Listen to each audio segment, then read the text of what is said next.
I got to tell you, this has been a lot of fun to build. When I started this whole endeavor, I had no idea that there were at least 1,000 people that would be willing to subscribe to a YouTube channel with just some rando like me. So thank you, everybody who has subbed. I greatly appreciate it. And this video, as a software product manager, I am going to do a retrospective here on Red Star. I'm going to talk about the things that went well and the things that might not have went well. I am TheGrayingTech, a gaming insider. If you would like to learn how to improve your gaming performance, start now by clicking that subscribe button. So starting off with number 0, I don't get to comments fast enough. That is on me. I continue to try to do better in that regard, but I do ask for your help. You are a member. If you have subscribed, do go down into the comments. There are members who have questions, and I know that the community at large might have some answers and some things to say to them. If you have posed a question, I try to get to them as soon as I can. Again, I need to do better. So starting off with the actual rundown, what went well? Lian went really well. This case, there is a reason the O11 XL Dynamic is everywhere on PC Master Race, on Build a PC, on AMD, NVIDIA, all of the subreddits, you will see this case. And there's a very good reason for it. It's awesome. It's a great case to build with a water build. It can be used for air builds, and it just performs and has a solid build quality to it. Lian did a fabulous job. Additionally, the streamer kit and the Unifan, all of them work extremely well. So Lian was definitely on top of their game when I was looking at the components and starting to put this build together.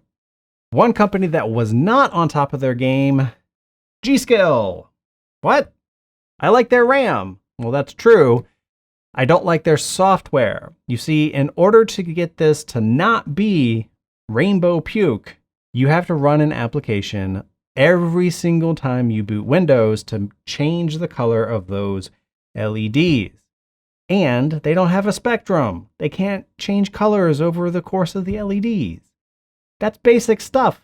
I really wish G.Skill had done better there. The only reason that I got the LED kit for this one is that was what was available. The solid colored versions aren't available for this particular speed. So good on Lian. Come on, G.Skill. Another bad, painting rubber is still a pain. There's several rubber components throughout this case, including the grommets that you see for the wires. It is a giant pain. I tried to use Plasti Dip. It didn't work as well as I had hoped. I even had to super glue some of the Plasti Dip to maintain connection there with the grommets as I was fooling around with it. If you have a better solution for painting rubber, I am all ears in the comments. AMD, though, came through magically with the 5950X here and the 6900 that is in Red Star. Both of them are top tier when it comes to performance and capabilities. And the fact that I can increase the wattage of my card is something that I really think steps AMD's game up even more so. A card like this has to be on water though. If you are considering the 6900 series, you absolutely need to water cool it. It will thermally saturate the air cooler itself, and you will not get the performance that you really are truly paying for. The 5950X, as we saw, loves being on water. It did fabulous though with the Dark Rock Pro 4, which is an amazing cooler in and of itself.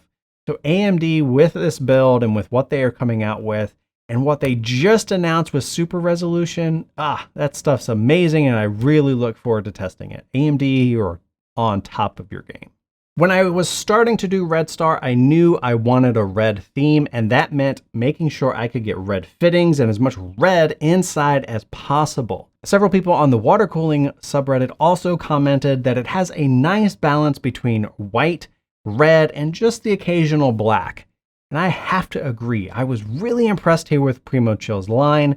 Everything from the fittings to the tubing to the radiators to the reservoir itself, to the knurling on the fitting caps. Everything was awesome as it pertained to Primochill, except one bad thing. Those female 90-degree bends, something's wrong. I had to use several rounds of Teflon tape, which is traditionally used for plumbing, several rounds to prevent leaks. And I was ensuring that those gaskets were tight and not tight and secure and slightly touching. Like, I tried everything. The Teflon tape is the only thing that made those Revolver fittings work with those 90-degree bends. Something's not quite right there. But everything else from Primochill, I thought was great. Last but not least is water cooling.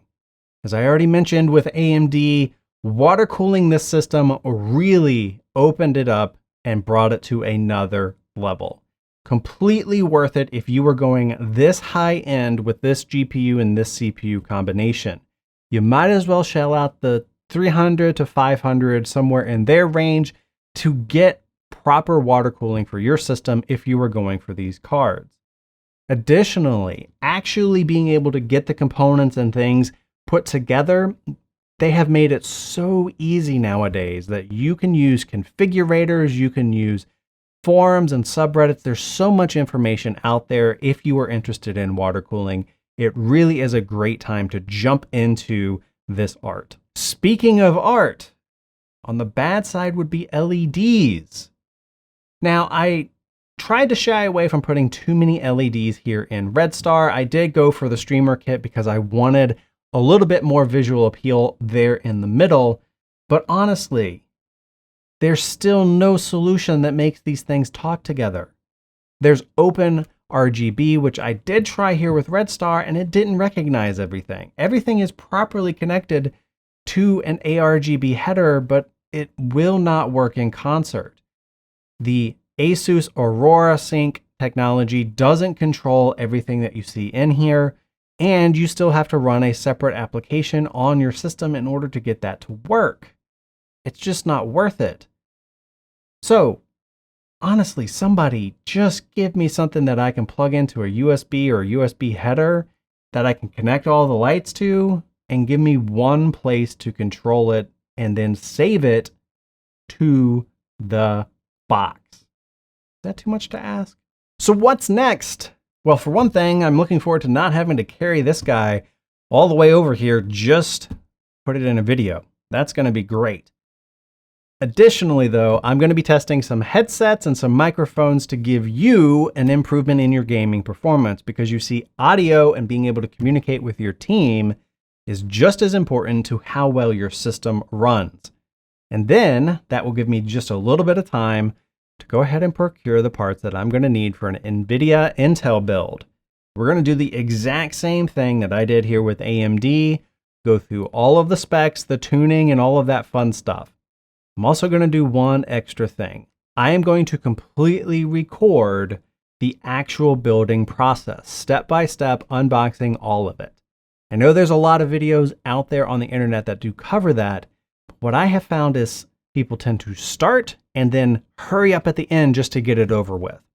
So we're going to go through a methodical process that should help anybody that you might know get into building their own PC, or at least get them comfortable with modifying it. And when those videos post, you can check them out right here.